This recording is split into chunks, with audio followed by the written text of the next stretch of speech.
mais como conviver melhor no planeta. Sejam bem-vindos. Bom, para falar da palestra de hoje, né? Primeiro a gente vai exibir a nossa vinheta para vocês conhecerem mais um pouquinho do Cine e das próximas sessões. E na sequência a gente chama o Dr. Sérgio Felipe de Oliveira para falar sobre a glândula pineal.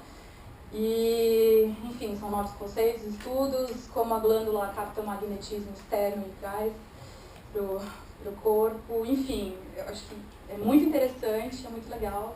Espero que vocês aproveitem. A gente vai abrir para perguntas, então a gente agradece primeiro a gente assistir a palestra e a gente abre para perguntas, tá bom? Então é isso, gente. Zuzu Play. Obrigada.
Bom, antes da gente chamar o Dr. Sérgio, eu tenho um recado. Quem está sentado na escada, por favor, pode se acomodar aqui embaixo, aqui do lado, por motivos de segurança, tá bom? Nem bolsa, nem pessoas. Obrigada. Tinha outro recado.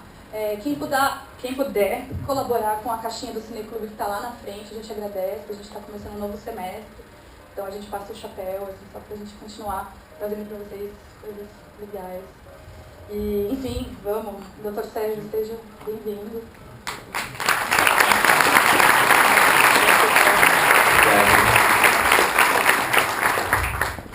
Obrigado pelo convite, é uma satisfação estar aqui com vocês.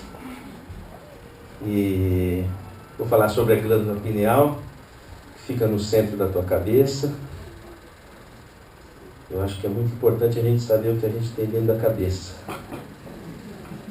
que justifica a nossa estada aqui.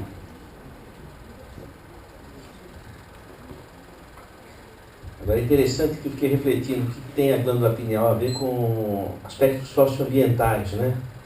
E tem tudo a ver. Porque a pineal fica bem no centro do cérebro. Você vai encontrar a pineal desde a pineal filogeneticamente é muito antiga. Peixe tem pineal, por exemplo. E quando a cabeça do animal é translúcida, a pineal tem retina, como a retina dos olhos, e capta a luz de forma direta. A nossa cabeça, por não ser translúcida, a pineal ela teve uma transformação. Ao invés de captar luz, ela capta o magnetismo de forma direta, porque o magnetismo transfixa a caixa craniana, e a luz é captada pela retina dos olhos. Da retina porque nem tudo que você capta pelos olhos vai formar imagem. Parte da luz que você capta vai para regular a pineal. Uma das formas de regulação da pineal é a luz. Então a luz entra pela retina, vai pelo nervo óptico até o hipotálamo. O hipotálamo fica próximo do céu da boca. Dá uma sentida. Fica um centímetro acima. E do hipotálamo desce para o pescoço um nervo e forma um gânglio, chamado gânglio cervical superior. E desse gânglio vai um nervo, e aí entra no meio do cérebro e inerva a pineal, que é o nervo do conário. Eu só estou devolvendo para vocês o que é de vocês. Então, por essa trajetória, a luz vai regular a pineal. Toda a estrutura que regula a pineal é chamada Zeitberger. Então, por exemplo, uma das estruturas que regula a pineal é a lua. Só que a lua vai regular a pineal não é pela luz. É por mecanismos semelhantes ao, por exemplo, como o mar fica de maré cheia ou de maré baixa, conforme a lua, vamos dizer assim, cicla, não é? Então, a pineal também é sensível à lua. E a lua é o Zeitberger que regula os hormônios reprodutivos e sexuais. Por isso que uma mulher, ela tem, a gravidez tem um ano lunar certinho. Porque a pineal, a lua emite uma mensagem para a pineal e a pineal vai se regular no que diz respeito ao ritmo dos hormônios sexuais e reprodutivos, vai ser regulado de acordo com a lua. Uma ovulação da mulher tem 28 dias, é o mês lunar. Não é? Ninguém vira lobisomem de dia, vira à noite. Você não faz uma serenata de dia, você faz uma serenata à noite, porque a sexualidade rola à noite, porque o Zeitberger é a lua, não é? De lua cheia que os lobos uivam, não é? E por aí vai. E então, esse comando, que é chamado comando mensal, lunar, ele é um Zeitberger também de comando da pineal e comando do ritmo do organismo. O sol, o comando circadiano, vigília e sono. Por exemplo, quando abaixa a luz assim, 20 minutos de luz baixa, a sua pineal já começa a produzir mais melatonina, que é um hormônio. Aí essa melatonina, ela dá sono, por aí vai. Entendeu? Então a glândula pineal, ela vai ser responsável por captar as ordens rítmicas astrofísicas, para que nós estejamos conectados com a mesma fonte e haja uma coordenação entre os seres vivos. Então, os nossos organismos, eles funcionam sincronizados a partir desses Zeitbergers. E assim também os animais. Então, nós estamos em sincronicidade com a natureza, porque nós captamos as ordens de comando rítmico das mesmas fontes. E aí nós traduzimos essa fonte para o nosso organismo de uma forma equalizada. Estou sendo claro na questão? Então, a glândula pineal, ela nos conecta com a biosfera. Ela faz com que a gente responda de uma forma uniforme e coordenada, referentemente às transformações astrofísicas. E isso nos coloca em sincronicidade rítmica, e cada espécie tem a sua ritmicidade, e assim a natureza se compõe. E nesse contexto é que a pineal tem a ver com aspectos socioambientais. Acho que foi convincente a argumentação? Eu tinha que encontrar algum ponto de referência, não é? Mas de fato é essa a motivação. Veja que coisa interessante. A pineal, ela está habilitada por mecanismos que não se conhece muito bem a captar informações astrofísicas, Sol, Lua, informações astrofísicas desconhecidas e que coordenam vários ritmos hormonais no organismo, etc. Né? E eu fiquei refletindo a seguinte questão: se nós formos pensar na imortalidade do ser, que é uma hipótese, eu gosto de pensar essa questão do ponto de vista de raciocínio crítico científico. Tirar um pouco do monopólio desse assunto que está na mão das religiões, tirar esse monopólio das religiões e trazer para a nossa reflexão aqui. A vida após a morte do corpo físico, quer dizer, a consciência, a personalidade, ela persiste após a morte do corpo físico. Essa é uma questão que não foi respondida pela ciência, nem sim nem não. O que é um caminho interessante, porque a hipótese de a vida continuar após a morte do corpo físico é uma hipótese que, não tendo sido testada, não foi pesquisada de forma mais consistente. Então é um campo aberto dentro da ciência, e eu participo dessa hipótese, de que o corpo, se morre o corpo, a pessoa mantém a consciência, não é? Veja, eu já morri uma vez, e aconteceu que eu vi os médicos me ressuscitando. E então eu fiquei pensando, puxa, o que aconteceu comigo? Porque eu já trabalhei tanto tempo em UTI, e eu podia até fazer meu diagnóstico ali. Cefalopatia hipertensiva, nossa, eu preciso soltar líquidos o mais rápido possível.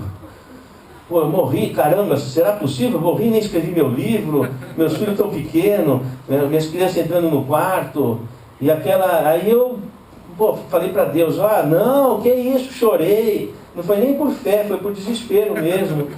E aí foi uma coisa engraçada, porque eu tinha consciência, apesar de olhar nos meus olhos, de estar que nem peixe morto, assim, já até passado.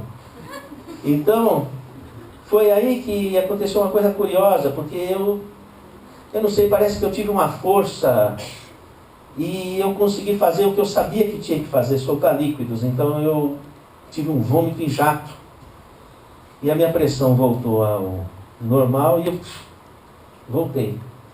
Voltei por um tempinho, depois logo voltei a perder a consciência e já estava na UTI. Não é? Inclusive, eu fui internado na faculdade, no Hospital das Clínicas, da Faculdade de Medicina, que é a faculdade que eu dou aula. Então eu cheguei, mas cheguei anônimo. Mesmo eu não sabia nem quem eu era.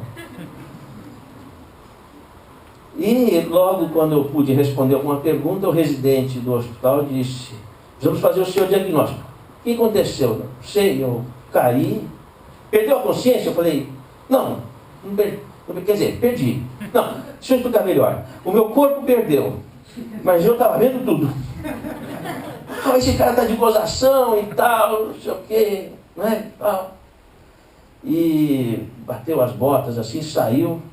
Aí um senhor que é professor da faculdade, até foi meu professor, bateu no meu ombro assim e disse bem assim para mim: eu sei o que aconteceu com você. Você teve uma experiência de quase morte. Vou lhe dar um telefone de um médico, professor aqui da faculdade, que você precisa conversar com ele. E me deu o meu telefone para mim mesmo. E eu recebi muito empolgado, falei: eu vou ligar. Não falei que era eu para não descredenciar as pesquisas. E como eu estava lá jogado no corredor do hospital, naquela... Não, moral da história, eu concluí que a morte não existe, que a gente sobrevive à morte do corpo físico. Se você quiser passar pela experiência para checar, esteja à vontade. Eu já passei pela minha, já estou satisfeito. Não é? E então, o que acontece é o seguinte: o René Descartes, já ouviu falar de René Descartes, né? 400 e tantos anos atrás, ele dizia o seguinte. Tem um livro que ele publica, L'Âme et le Corps, a alma e o corpo. Ele diz que a alma se liga ao corpo pela glândula pineal. Interessante a questão. Será mesmo que liga pela glândula pineal? Aí, valeria a pena você fazer uma reflexão. A glândula pineal é o único órgão do corpo que lida com a dimensão espaço-tempo. O tempo é uma dimensão do espaço, é a quarta dimensão. Não tem nenhuma, não é a tireoide, não é o ovário, não é o testículo, não são as adrenais. E a pineal é que é capaz de lidar com a dimensão tempo. É ela que diz o ritmo do organismo a partir dessa conexão astrofísica. E o tempo é a quarta dimensão do espaço. Albert Einstein provou isso. Então, a pineal é a glândula que lida com a quarta dimensão. Pô, já começou interessante, né? E se existe vida após a morte, ela está da terceira dimensão para lá. Seria a quarta dimensão, a dimensão holográfica, não é? E é interessante que a palavra tempo, ela vem do grego temenos. Temenos significa o espaço onde o espírito se projeta sobre a matéria. Porque na época da Grécia Antiga, o tempo não era de relógio. O tempo era tido como sendo o comando rítmico que a espiritualidade exercia sobre a natureza. Então era o temenos. Então o espírito, a divindade, reagia sobre a natureza e criava a sequência dos fatos, dos eventos e etc. Então era o temenos. Da palavra temenos surgiram duas. A palavra tempo, que perdeu aquela concepção de espaço, depois ganha quando Albert Einstein esclarece que o tempo é a quarta dimensão. E a palavra templo, que manteve a concepção de espaço onde o espírito se projeta sobre a matéria, onde a divindade se projeta sobre a matéria. A palavra templo manteve essa concepção. Se você hipotizar que a quarta dimensão já é a dimensão espiritual, aquela que Platão descreve no episódio de Er, na República, quando a pessoa sai do corpo e durante o sono e descreve uma cidade, o espaço, a corporeidade do mundo espiritual. Se você considerar que a quarta dimensão, que é uma dimensão do espaço, a dimensão espaço-tempo, seria equivalente ao espaço descrito por Platão em A República, no episódio de Er, quer dizer, o espaço espiritual onde a vida se continua, não é? Então o tempo retomaria a concepção do temenos grego. E a pineal lida com esse domínio. O que é a outra dimensão, a dimensão espiritual? É a lua? Não. É o Sol? Não. É outra galáxia? Não. É outra dimensão, que também é um espaço astrofísico. Então a pineal ela tem essa habilidade astrofísica. Então faz sentido quando o Descartes fala, é o ponto onde a alma se liga ao corpo.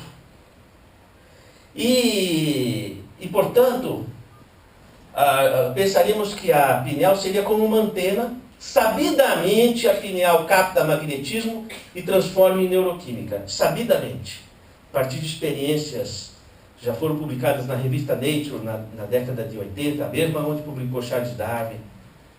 Então, sabidamente a pineal ela transforma esse magnetismo. E o magnetismo, ele registra informação. Então, através da onda magnética, você é capaz de passar informação emocional, informação intelectiva. E a pineal, captando isso, ela vai trazer esse registro para o corpo. Não sei se fui claro na ideia. Vamos dizer que nós estamos falando de uma forma heurística. O que é heurística? Heurística é quando você tem algum conhecimento que não teve ainda uma comprovação científica cabal, mas possui estrutura suficiente para que a ciência comece a pesquisar. Por exemplo, quando Albert Einstein publica a teoria da relatividade, ele fala heurística da relação massa e energia. Por que heurística? Ele não tinha provado, mas as ideias que ele elaborou tinham uma estrutura tão sólida que a ciência poderia correr na pesquisa em torno daquela questão. E foi o que aconteceu. Então eu diria que esse raciocínio que eu estou colocando, ele é a heurística da relação espírito-matéria, o corpo-espírito, vamos dizer assim. Então, retomaríamos Machado de Assis. Quando em Memórias Póstumas de Brás Cubas, ele vai dizer: a mente se debruça sobre o trapézio do cérebro. Quer dizer, não é o cérebro que gera a mente, mas a mente que ocupa o cérebro. Você comanda o seu cérebro.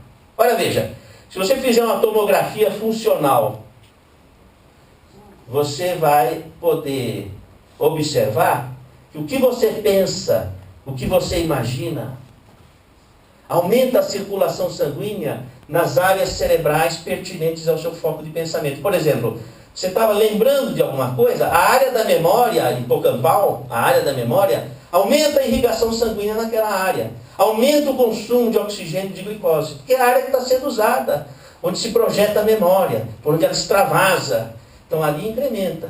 Por exemplo, falando de uma forma metafórica, uma pessoa que gosta de falar mal da vida alheia, um fofoqueiro, uma fofoqueira, a área da fofoca no cérebro fica mais irrigada, cria músculo quase, porque ela está usando, e a pessoa cada vez fica mais capaz de utilizar a sua língua ferina, não é? Então, o que acontece? O que você usa na sua mente reforça no seu cérebro aquele padrão. Está claro a ideia? Então, o seu cérebro é um instrumento seu. Quando Machado de Assis fala, a mente se projeta sobre o trapézio do cérebro, é a mente, é a sua personalidade, é a sua intencionalidade que movimenta o teu cérebro. Daí, se você, por exemplo, está muito baixa autoestima, eu não sirvo, não dá, o que vai fazer? As áreas cerebrais que te levam à percepção dos seus aspectos limitadores, ela fica mais forte. Então a tua percepção de realidade, vamos dizer assim, que te leva a aspectos limitativos, fica reforçada. Aí você não encontra solução, não encontra saída. Se você pensar que aquela pedra no caminho, né, como dizia Drummond de Andrade, havia uma pedra no meio do caminho havia uma pedra. Mas essa pedra pode não ser um obstáculo, pode ser um degrau, e você sobe na pedra e enxerga mais além.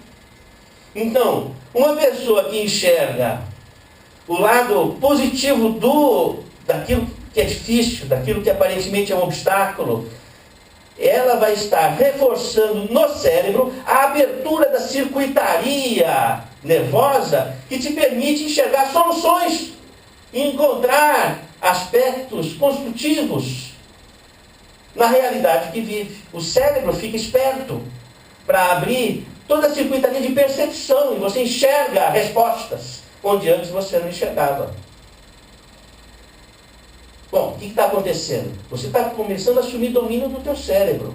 Pensar, imaginar, provoca alteração no cérebro.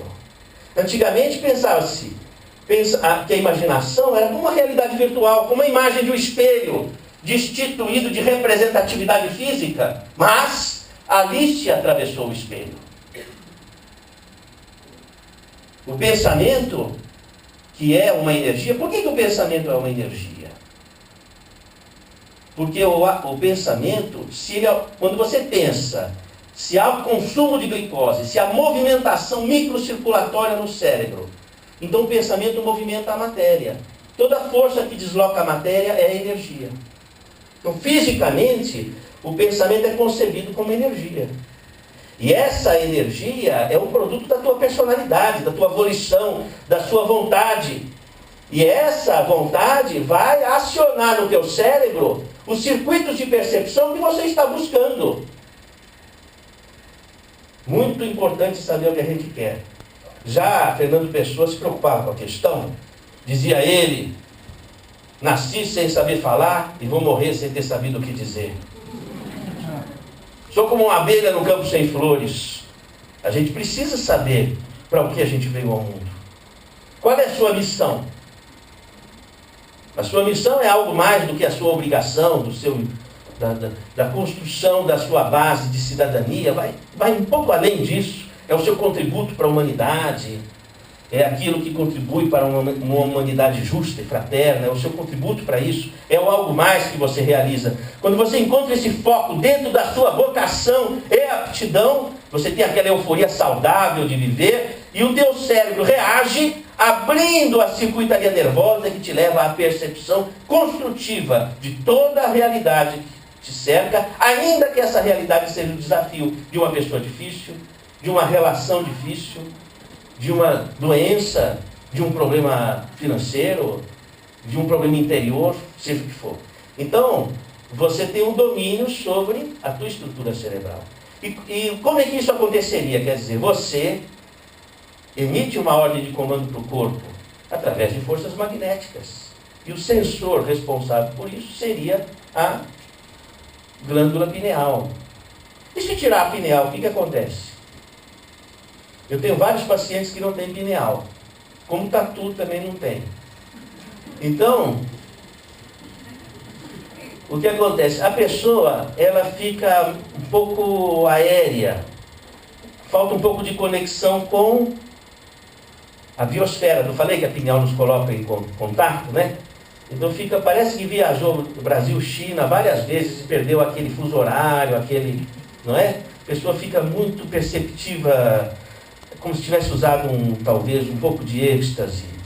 Então, porque eu tinha uma paciente que ela usava êxtase, que eu desaconselho.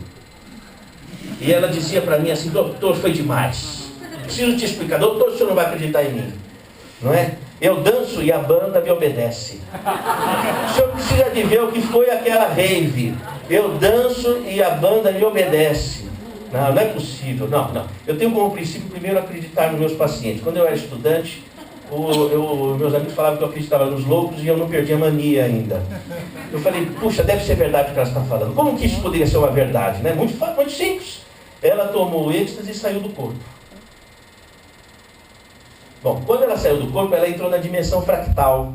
Ela não estava na nossa dimensão aqui, ela estava já numa dimensão quase do mundo espiritual. No meio do caminho, a dimensão fractal. Não era a quarta dimensão, era 3,5. O que acontece com os harmônicos do som quando percorrem a dimensão fractal? Qual é a velocidade do som aqui no nosso ambiente? 340 metros por segundo.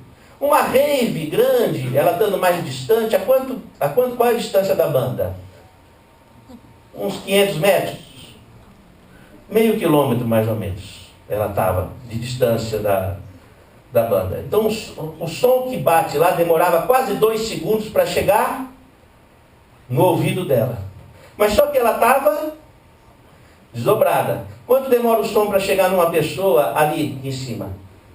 Imediato. Então, ela ouvia o som da banda e já mandava uma ordem de comando para o corpo. Quando o som chegava no ouvido, ela já estava dançando.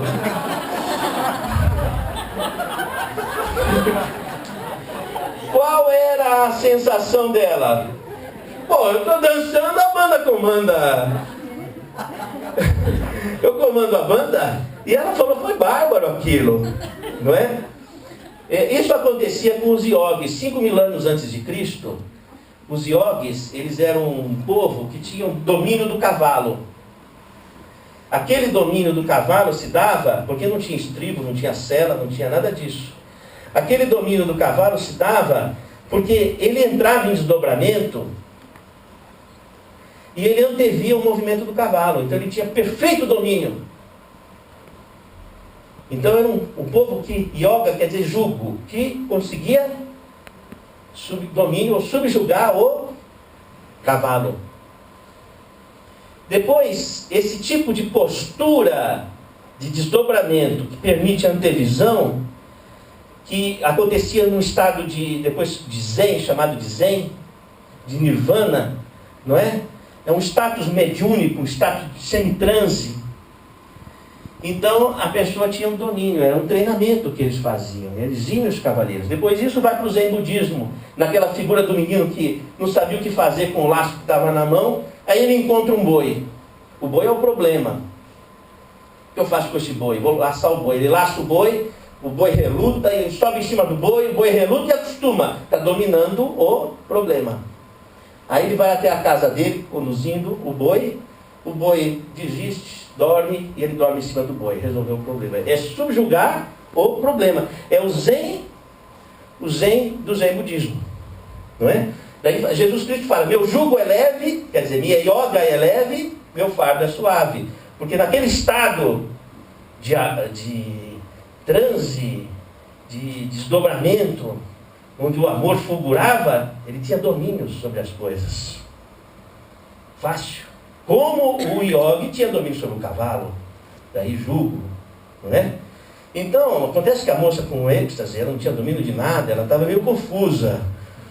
Mas se ela soubesse fazer a mesma coisa que o êxtase, mas sem precisar do êxtase, porque o êxtase te leva para o transe, mas você não sabe voltar. Esse é o problema.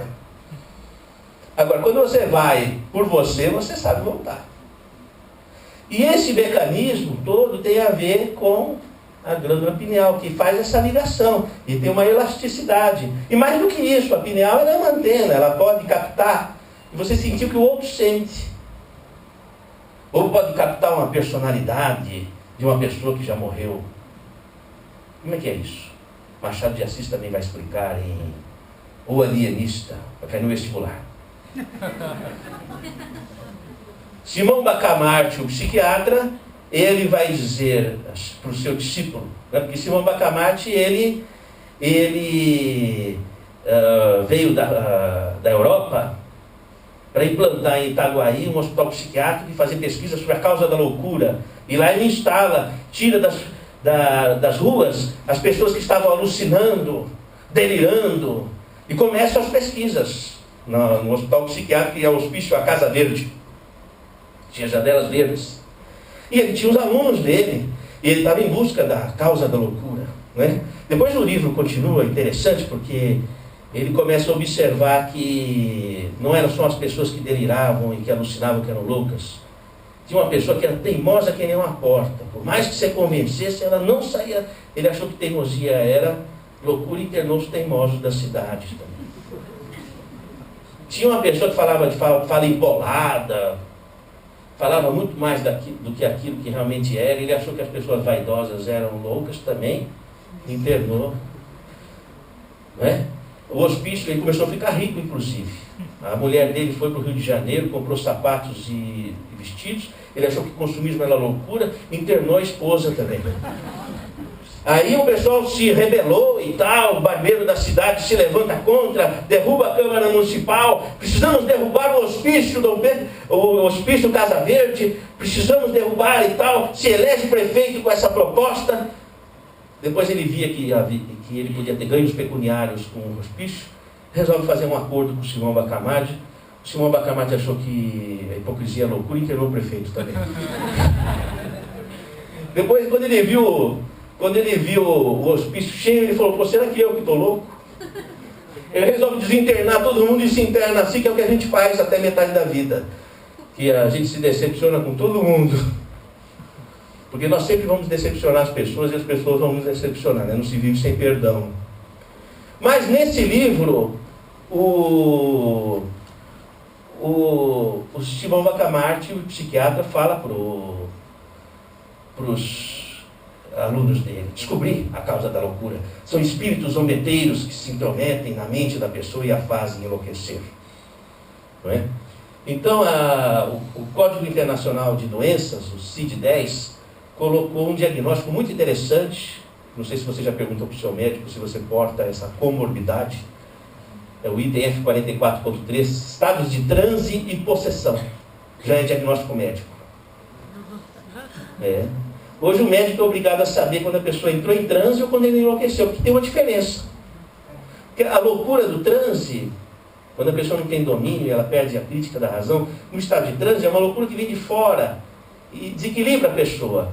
A loucura psiquiátrica é a pessoa que é desestruturada em si. Viu a diferença? É muito diferente, mas nos hospitais psiquiátricos, nos consultórios psiquiátricos, não faz diferença nenhuma. Todo mundo, todos os gatos vão para o mesmo balaio. Os hospitais estão lotados, a psiquiatria está terrível, ninguém acredita mais em nada, a medicina está materialista e a coisa está grave. Então, enche de comprimidos e por aí vai.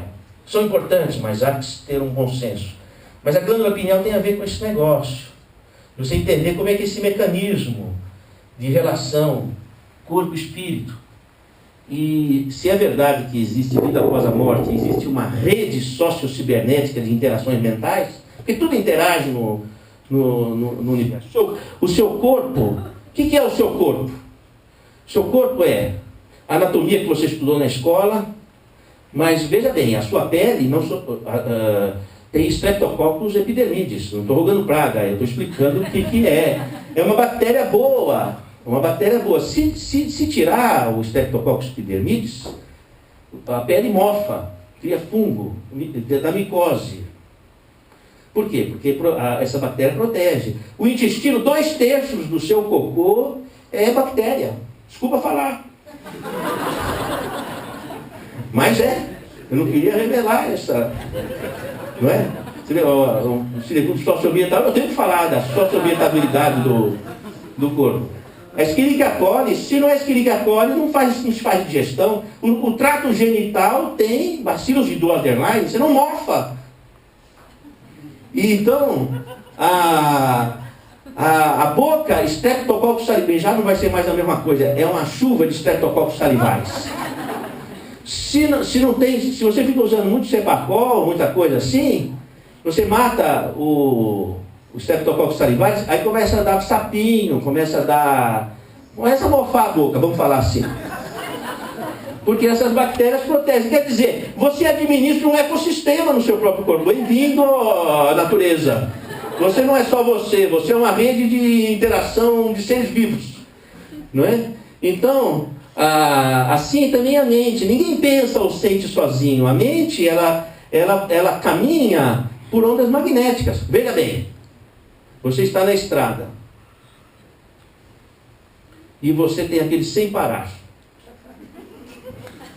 E você vai a 30 metros da porteira, a porteira identifica quem é você, se você pagou a conta. Se não pagou, ela não abre. Ela vai até a tua conta bancária, faz as contas e checa se pagou ou não pagou. Se pagou, ela abre. Como é que ela sabe disso? Pelas ondas magnéticas. Ó, veja bem. Se uma porteira pega informação por onda magnética, quero crer que aqui somos mais que uma porteira. Tem gente que não é. Mas estou falando do pessoal lá fora. O pessoal aqui é mais que uma porteira. Então você acha que o nosso cérebro vai ser regido pela serotonina que brigou com a menina? Que o médico fala, não, a sua serotonina brigou lá com hidroxitriptamina com a sua adrenalina, aí você ficou lelé da cuca. Você acha isso? Ora, veja, mais inteligência. Se a porteira registra informação por onda magnética, o seu cérebro está no computador quântico para lá. Então você pensou, você fez conexão. Com além e com a quem. É lógico, só falta você perceber isso. Quer ver uma questão curiosa? Quantos tipos de órgãos do sentido a medicina reconhece? Quantos? Isso, 23. Segundo os registros dos livros de histologia. Você não usa seus 23 órgãos dos sentidos conhecidos? Lógico que usa, você só não tem consciência disso. Nós temos muito a descobrir sobre o nosso universo perceptivo. Por exemplo, seu pé está dentro do sapato. Só que você não tinha percebido isso até eu ter falado. Quer dizer, a informação você está captando, mas a sua atenção não estando voltada para aquilo, você não percebe. Então, muita coisa você capta e não percebe. Aí vem aquele choro que não sabe que se chora, aquela tristeza que não sabe de onde vem a tristeza, aquela briga que não sabe de onde surgiu, aquela persecutoriedade, aquele pensamento intrusivo, não sabe de onde veio. Como não sabe? A nossa mente, olha, lembra da porteira, é mais que porteira. Ela tem uma interatividade magnética intensa. Você pensou e sentiu, você conectou. E o que você conectou amplifica o que você pensou e sentiu. Cria volume. Porque há uma somation de ondas. Então, nós amplificamos aquilo que focalizamos dentro de nós. Se você focaliza o seu potencial, a sua capacidade, a sua ligação com Deus, a sua força maior, você vai entrar em conexão com esse tipo de magnetismo. E isso amplifica essa força dentro de você. Então, a glândula pineal, quando ela mexe com onda magnética, ela está mexendo com coisas uma usina de ondas mentais. Não é? Acharam importante a glândula pineal? Porque para eu poder começar a aula. Se vocês não acharem importante, então eu fiz o seguinte, eu peguei umas glândulas pineais de pessoas que já tinham morrido, mas eu não matei essas pessoas, elas já estavam mortas, e eu tive que descobrir a causa mortes dessas pessoas, então eu tive que cortar o cérebro, e aí eu aproveitei e dei uma bicadinha na pineal para tirar uma fotografia. E fiz umas imagens para vocês verem um pouco de glândula pineal que eu queria mostrar para vocês. Vamos lá? Aí, podia apagar essa luz aqui da frente, talvez? Será?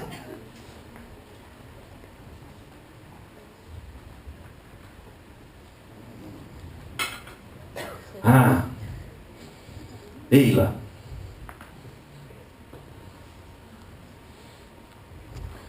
É quase do tamanho de um clítoris. Porque a pessoa fala, que tamanho que é? É pequenininho. Ah, é só isso? Ah, o clítoris é só aquilo, o que faz?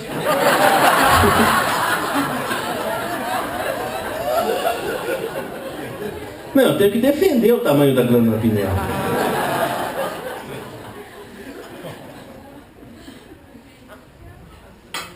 Porque vai olhar, o aluno vai olhar e fala, cadê? Aqui. Aonde? Aqui. Onde eu estou pondo a caneta? Debaixo da caneta.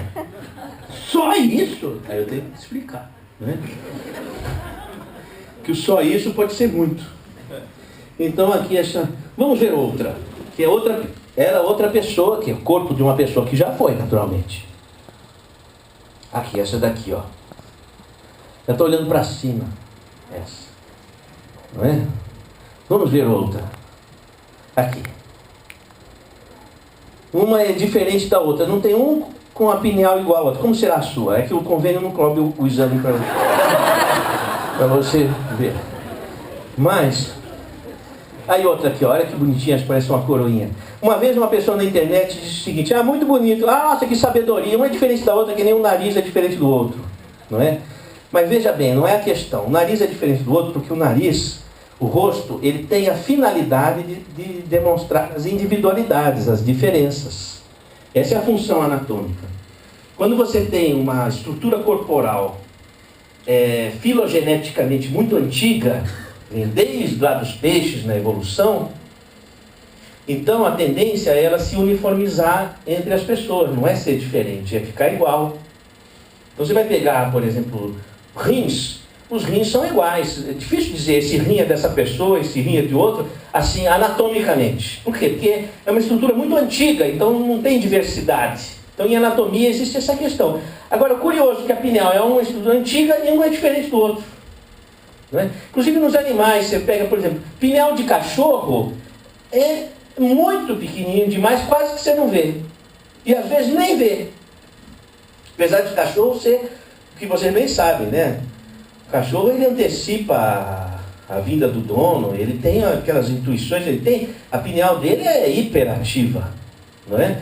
Então não é bem a questão do tamanho, é a questão mesmo, essa questão do magnetismo, né? Assim, quando menor o aparelho, mais sensível ele é. Então não tem a ver com o tamanho. Mas a gente vê formas diferentes, porque tem a ver com a individualidade também, que se projeta ali na construção anatômica. Não é? Vamos para o próximo, por favor? Ali outra pineal aqui. Fica bem no meio do cérebro. Vamos ao outro. A outra aqui. Vamos ao outro. Essa daqui, ó. Parece um sapinho, né? Outra. Olha essa aqui. Como será a sua, né? Olha lá. Estou curioso. Vamos para outra, por gentileza. Aqui, ó, essa aqui é exemplar. Olha que pineal exemplar. Nossa. Maravilha. Pineal maravilhosa. Outro. Essa. Outro. Ah, bom. Você deve ter uma tomografia cerebral. Alguém deve ter uma tomografia do cérebro. Tomografia é legal para a gente estudar um aspecto da pineal, que é essa pinta branca aqui, são os cristais de apatita na pineal. Então tem gente que tem muito desse cristal. Vamos ao próximo, por gentileza. Ali, ó. Próximo. Próximo. Ah, pronto. Cortei uma pineal no meio e pus no microscópio eletrônico. Aumenta lá as milhares de vezes. Não é? E percebi o seguinte, olha que interessante. Ela tem umas estruturas, parece um choquito. Ela tem um crocante. Não é? Está vendo esse crocante? Vamos ao próximo, por favor. Olha lá. São bolinhas. São bolinhas. Colocando na microanálise, são cristais. Cristais de apatita. Eu pensei assim, engraçado, né? A pessoa costuma dizer assim, não tem bola de cristal na cabeça? Tem. Tem bola de cristal na cabeça. Se você pensava, tem. Olha que belezinha. Esses são cristais da pineal. Todo mundo tem. Tem gente que tem mais. Isso dá uma característica diferente. Quem tem menos, tem mais desdobramento, saída fora do corpo. Quem tem mais cristal, puxa mais para si, aquele que recebe o espírito. Entendeu?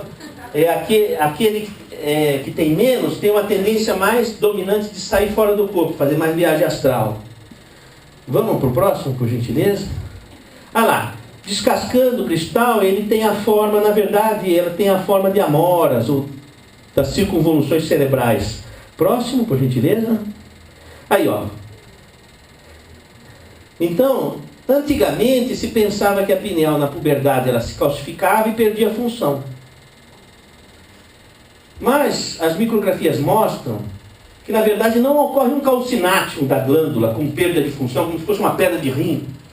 Mas a construção de estruturas de forma organizada, inclusive em alvéolos, semelhante aos dentes, que também tem apatita. O esmalte dentário também é apatita. E também forma alvéolos, como os dentes. Você não vai dizer que a boca da pessoa calcifica. Que bela criança formando os dentinhos, a boca já está calcificando. Você não fala assim, porque na verdade é uma calcificação funcional. Talvez o melhor nome fosse biomineralização. Não é? Biomineralização. Talvez o melhor nome fosse esse. Vamos ao próximo, por gentileza. Aí, se você fratura um cristal, você vê que ele é formado por lamelas concêntricas. Ó, fraturando aqui a tampinha, caiu um pedacinho aqui, né? Que é o complemento. Então, esse cristal é formado por lamelas. Vamos ao próximo. Fazendo um raio-x, lamelas concêntricas. Não parece um tronco de árvore? Toda a estrutura da natureza que recebe o comando rítmico do Sol tem essa forma. Como é que uma árvore desenvolve? Não é através da fotossíntese que vem pelo Sol? Então é a mesma coisa. A pineal não capta a luz do Sol através da retina, e essas estruturas vão formar igual a madeira. Então a idade da árvore você não sabe por essas circunvoluções? A idade da pessoa também. Então essa aqui é uma pessoa jovem. Vamos ao próximo. Essa é uma pessoa de mais de 80 anos. Tem muitas lamelas e finas, e elas se acavalam. Então acontece semelhante a uma árvore. Tá? Porque do mesmo jeito que a árvore capta o Sol pela fotossíntese, nós captamos o Sol pelas vias anatômicas, neuroanatômicas, para regular também o nosso corpo. Só que a gente não faz exatamente a fotossíntese. Embora muitas vezes há pessoas que ainda vegetam. Olha, eu vou dizer vegetar. Quando eu digo vegetar, é a pessoa que tem muito a realizar e não faz. Não estou falando de certas metáforas negativas, quando se fala, por exemplo, de pessoas portadoras de deficiências extremas. Não é? Porque a pessoa portadora de deficiências extremas é um espírito lutando com um organismo com expressões de percepção que nós desconhecemos. Então, aquela pessoa que ela está ali, com aquela tetraplegia, tetraparesia, cego, surdo, deitado, aquele chamado PC, paralisia cerebral, com deficiência mental, tudo aquilo ali, um dia a humanidade vai conhecer o que ele está percebendo, o que ele está pensando, com que luneta ele está vendo o universo que nós não estamos vendo. Então, essas pessoas estão trabalhando com recursos que nós desconhecemos. Então é diferente, estou fazendo alusão ao jurista que diz que os anencéfalos, eles vegetam. A nossa ignorância não chegou ao ponto de saber que tipo de realização e de percepção, com que luneta esses nossos irmãos, seres humanos com direito à vida, enxergam o mundo. É isso que estou dizendo, não é? Eu falei, o vegetar é às vezes a pessoa inoperante diante da missão que tem a realizar. Vamos ao próximo slide, por gentileza. Isso aqui é interessante. Olha, esses cristais, eles têm circulação sanguínea. Então aqui são vasos sanguíneos. Então são estruturas vivas. Tá? Por que eu fiz questão de fotografar essas estruturas? Para mostrar que esses cristais são ativos. Não são calcinados como uma pedra de vesícula ou uma pedra de rim. Eles estão com uma função, eles têm circulação. Então existe troca metabólica, interatividade. Então quando há todo aquele jogo magnético, isso daí reflui para a circulação. E a circulação chega em tudo quanto é parte do corpo. Com quantos dias depois da lua de mel, não sei se ainda existe lua de mel, na minha época existia, com quantos dias depois da lua de mel se forma o coração? Quantos dias? 21 dias depois. 21 dias depois da lua de mel, depois que você virou os olhos, o coração está funcionando. Por quê? Porque ele precisa mandar sangue, os vasos sanguíneos estão se formando ali para mandar sangue, porque sem sangue não funciona nada. E o que tem sangue tem função. Então aqui, esses cristais têm função. Até é interessante, no embrião, a mesma área que forma o coração, forma a boca. Nunca viu o coração saindo pela boca? É o primeiro arco branquial. E também forma as mãos. Nunca sentiu o coração na mão?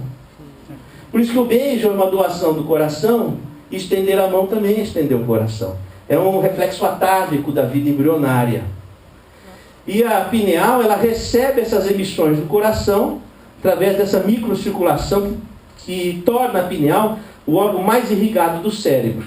Tá? Portanto, com uma função presumida importantíssima. Vamos ao próximo, por gentileza. Como é que seria isso? Esse fui eu que desenhei, quer dizer, me desculpe, pode fazer análise psicológica da limitação cognitivo-motora e tal. Não me lembro como é que eu fiz esse círculo tão perfeitinho. Mas, aqui estão os cristais. Eles são diamagnéticos, eles repelem, eles rechaçam o campo magnético. Tá? Porque tem muito elétron na superfície. Então o campo vem, bate num cristal, ricocheteia para o outro, que bate e ricocheteia para o outro. O que acontece aqui? Há um sequestro do campo. É como, por exemplo, vamos supor, você tem aqui uma pessoa pensando, ela emite o pensamento que vem por onda magnética, e aquele pensamento entra no teu cérebro por esse mecanismo. Então quando a pessoa recebe um espírito, não é que o espírito entrou dentro do corpo da pessoa. É que ele mandou uma emissão, por exemplo, de ódio, de mágoa, e foi lá e você registrou aquilo, e aquilo impressiona as suas emoções. Aí você sente algo que te incomoda, que você não sabe de onde veio. Então, é como o radialista, ele não está dentro do rádio. Ele capta, é como se ele estivesse, mas ele não está, ele capta a onda. Então a pineal funciona como uma antena que sequestra esse campo. Então a incorporação do espírito se dá por esse mecanismo. O único momento onde o espírito está dentro do corpo é na gravidez. Aí é uma incorporação literal. Não é? Por isso, inclusive, você veja que interessante, a mulher, quando ela está no pré-menstruo, como é que é o corpo da mulher no pré-menstruo? Ela está com útero, com endométrio, pronto para receber o embrião, não é? Os seios com os ductos lactíferos proliferados. Ela está com um corpo parecido com o corpo de grávida, é ou não é? Ela está pronta para receber um espírito. Se não veio o espírito reencarnante, veio o espírito de porco. É a vida louca. Entendeu? Agora, se ela tiver boa sintonia, pode vir uma luz, alguma inspiração do alto, não sei, alguma coisa. Por isso que a sintonia é bom, senão dá muito sintoma. Que a pessoa, a mulher no pré-menstruo, ela está captante. Ela está captante porque ela vai receber uma outra pessoa, ela está preparada para isso. Só que se ela não recebe uma outra pessoa, ainda assim ela está aberta para receber o que é, do ponto de vista, não é? Então é muito sintomático, a TPM é muito mediúnica, vamos dizer assim. Não é? Eu poderia dizer que a transa é um transe. Porque é uma sessão. Você transa, um incorpora o outro, não é? Que o transe mediúnico da relação sexual é uma incorporação mútua de duas pessoas que se amam. Então ocorre a sintonia de almas e os corpos se atropelam. E aí depois disso pode vir a materialização de um espírito que entra dentro do útero. Começa ali a desenvolver-se. É uma sessão espírita. Eu não quero estragar o prazer de vocês, mas vamos, depois pensa nisso. Não, aí é melhor nós resgatarmos Fernando Pessoa novamente, quando em Alberto Caeiro ele vai dizer assim: quem pensa está doente dos olhos, a vida não foi feita para pensarmos nela, mas para estarmos de acordo. Né? Vamos ao próximo, por gentileza.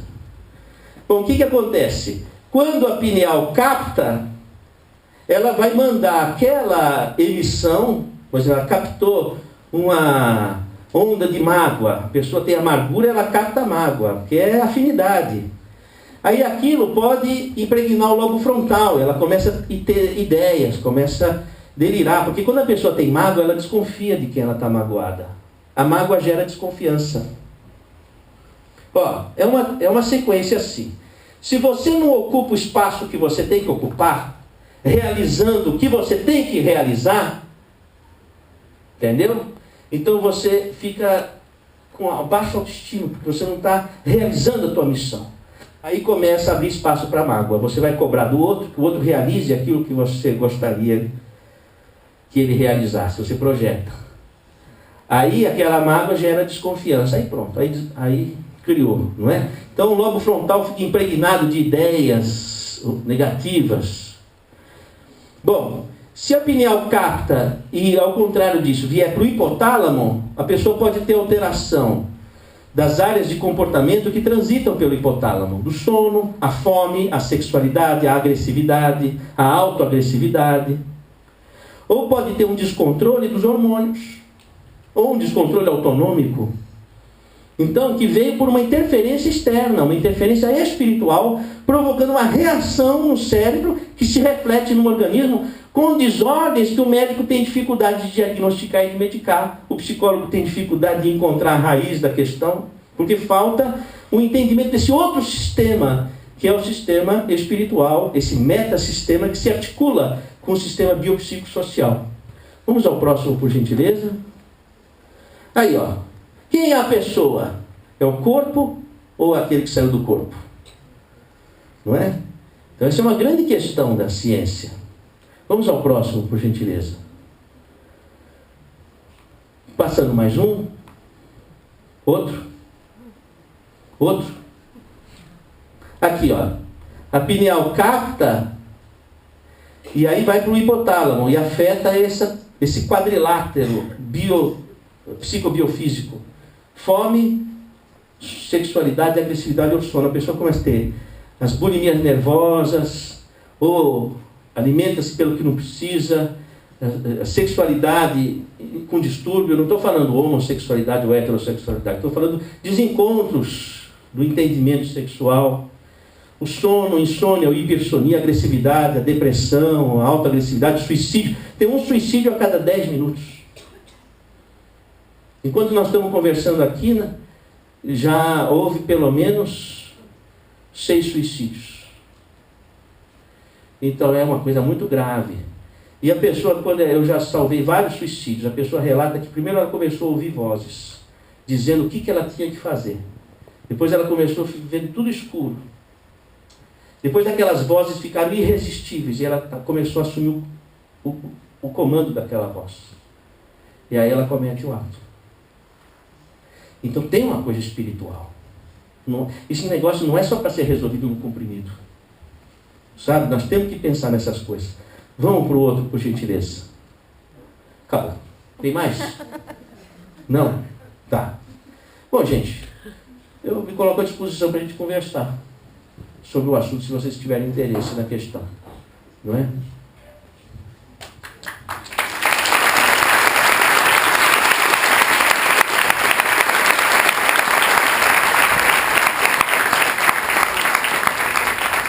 Como é que faz? O pessoal que pergunta pega o microfone também? Só um minutinho. Tá ok.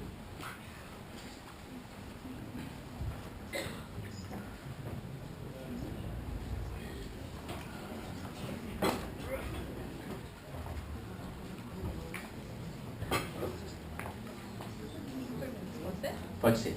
São 5 perguntas. Como é que faz? Eles pegam o microfone?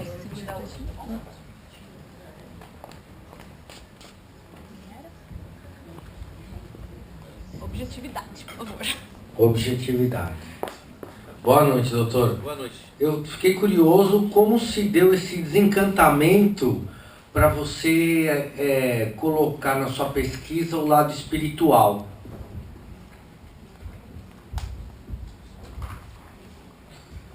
Meu caro amigo, quando eu era criança, minha mãe me levava no orfanato, onde eram meus aniversários. Eu convivia com crianças muito sofridas. Tinha criança que tinha sido achada na lata do lixo. Então aquilo lá, olhar naqueles olhos, me impressionava. Quando eu era adolescente, eu trabalhava com mendigos de rua. Todo final de semana eu ia para debaixo da ponte, na 23 de maio, e recolhia 40 mendigos. Então eu ajudava no banho, tirar as muquiranas, fazia a sopa. Depois, para colocar aquele pessoal em ordem, eu fazia uma prece. Eu rezava um Pai Nosso, porque era da cultura. E eu rezava um Pai Nosso. E eles me respeitavam quando eu rezava o Pai Nosso.